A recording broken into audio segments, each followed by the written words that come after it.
வணக்கம்.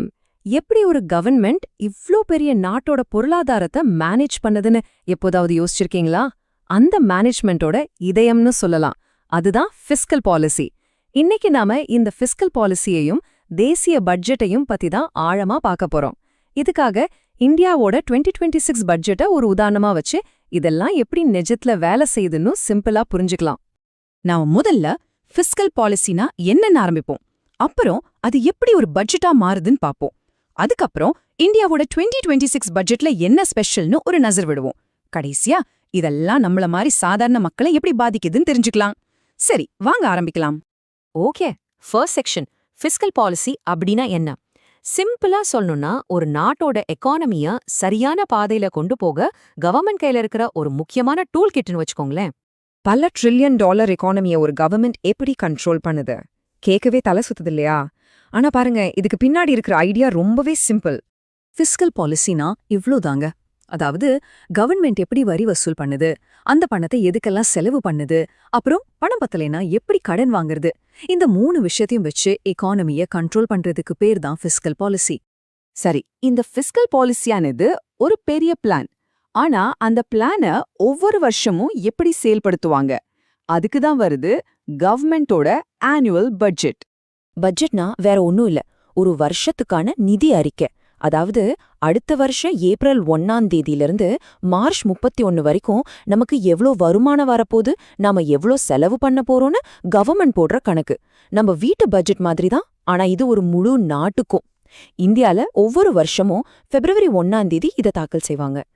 ஆனா பட்ஜெட்னா சும்மா நம்பர்ஸ் மட்டும் கிடையாது. அதுக்கு பின்னாடி பெரிய நோக்கங்கள் இருக்கு.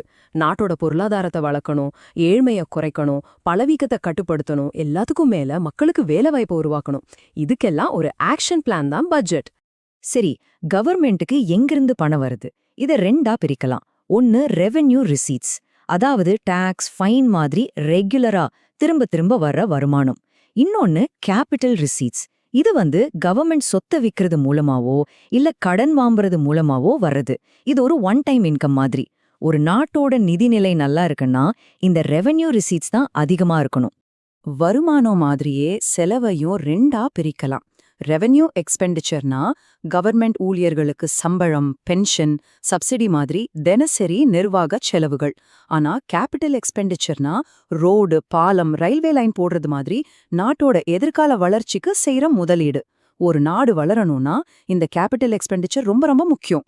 சரி, வருமானம் ஒரு பக்கம், செலவு ஒரு பக்கம். என்ன நடக்கும்? செலவு வருமானத்தை விட அதிகமா போனா அப்போதான் டெபிசிட், அதாவது பற்றாக்குறை வருது. இந்த வார்த்தையை நீங்க நியூஸ்ல அடிக்கடி கேட்டிருப்பீங்க இல்லையா? ஒரு கவர்மெண்ட்டுக்கு டெபிசிட் இருக்குன்னா என்ன அர்த்தம்? சிம்பிளா சொன்னா வர்றதை விட செலவு அதிகமா இருக்கு, அவ்வளவுதான். ஆனா இந்த டெபிசிட்லயே பல வகை இருக்கு. ஒவ்வொன்னும் எக்கானமிய பத்தி ஒரு கதை சொல்லும். இதுல ரொம்ப ரொம்ப முக்கியமானது ஃபிஸ்கல் டெபிசிட். இது என்ன சொல்லுதுன்னா, கவர்மெண்ட் தன்னோட எல்லா செலவுகளையும் சமாளிக்க இந்த வருஷம் மொத்தமா எவ்வளவு கடன் வாங்க வேண்டியிருக்கு அப்படிங்கறத பழிச்சுன்னு காட்டுற ஒரு நம்பர். இங்க பாருங்க, இந்த 3 டெபிசிட் தான் ரொம்ப முக்கியம். ரெவென்யூ டெபிசிட்னா தினசரி செலவுக்கு கூட தினசரி வருமானம் பத்தலன்னு அர்த்தம்.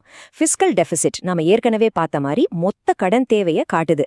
பிரைமரி டெபிசிட்னா என்ன தெரியுமா? ஃபிஸ்கல் டெபிசிட்ல இருந்து பழைய கடனுக்கு நம்ம கட்டுற வட்டியை மட்டும் கழிச்சிட்டா வரது. அதாவது வட்டி இல்லாம இந்த வருஷ செலவுக்கு மட்டும் எவ்வளவு கடன் தேவைன்னு காட்டுறது. ஓகே, இப்போ வரைக்கும் நம்ம பார்த்ததெல்லாம் தியரி. இப்போ இதெல்லாம் நிஜத்துல எப்படி இருக்குன்னு பார்க்கலாமா? வாங்க, இந்தியாவோட 2026 யூனியன் பட்ஜெட்ல என்ன இருக்குன்னு பாப்போம். 4.3%.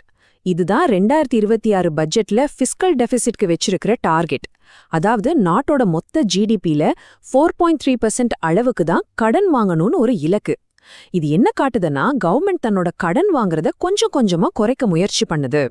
அடுத்ததா இந்த நம்பரை பாருங்க, 12.2 லட்சம் கோடி ரூபாய்.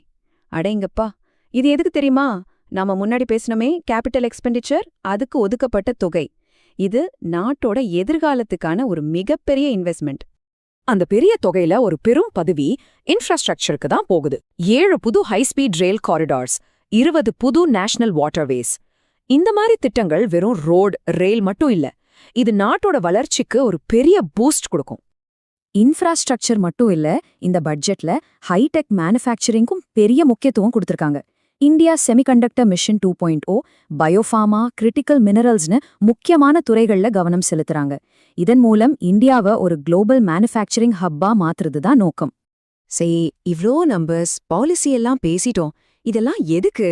இதனால எனக்கும் உங்களுக்கும் என்ன பிரயோஜனம்? வாங்க அதையும் பாப்போம். ஃபிஸ்கல் பாலிசியை 2 விதமா பயன்படுத்தலாம். ஒன்னு எக்ஸ்பான்ஷனரி பாலிசி. இது ஒரு கார்ல ஆக்சிலரேட்டரை மிதிக்கிற மாதிரி. கவர்மெண்ட் செலவை அதிகப்படுத்தி டாக்ஸை குறைச்சு இக்கானமியை வேகமா வளர வைக்கும். இன்னொன்னு கான்ட்ராக்ஷனரி பாலிசி. இது பிரேக் பிடிக்கிற மாதிரி. செலவை குறைச்சு டாக்ஸை ஏத்தி இக்கானமி ரொம்ப வேகமா போய் இன்ஃப்ளேஷன் வந்துடாம கட்டுப்படுத்தும். அப்போ இந்தியாவோட 2026 பட்ஜெட்டை பார்த்தா என்ன தெரியுது? கேபிட்டல் எக்ஸ்பெண்டிச்சருக்கு இவ்ளோ முக்கியத்துவம் கொடுக்கறதால இது ஒரு எக்ஸ்பான்ஷனரி ஃபிஸ்கல் பாலிசின்னு தெளிவா புரியுது. அதாவது கவர்மெண்ட் இப்போ எகனாமிக் growthக்கு ஆக்சிலரேட்டரா அழுத்துது. ஆனா ஆக்சிலரேட்டரை மிதிச்சுட்டே போக முடியுமா? முடியாதில்ல. அதுக்கு ஒரு கட்டுப்பாடு வேணும். அதுக்கு தான் FRBM ஆக்ட் மாதிரி சட்டங்கள் இருக்கு. அதாவது fiscal responsibility and budget management act. இது கவர்மெண்ட் இஷ்டத்துக்கு கடன் வாங்கி செலவு பண்ணாம ஒரு கட்டுப்பாட்டோட இருக்கிறதுக்கு உதவுது. சொல்லப்போனா ஒரு பட்ஜெட்டுங்கிறது வெறும் கணக்கு வழக்கு டாக்குமெண்ட் கிடையாது. அது ஒரு நாட்டோட முன்னுரிமைகள் என்ன, அதோட எதிர்கால திட்டம் என்ன, அதோட லட்சியம் என்னன்னு காட்டுற ஒரு கண்ணாடி.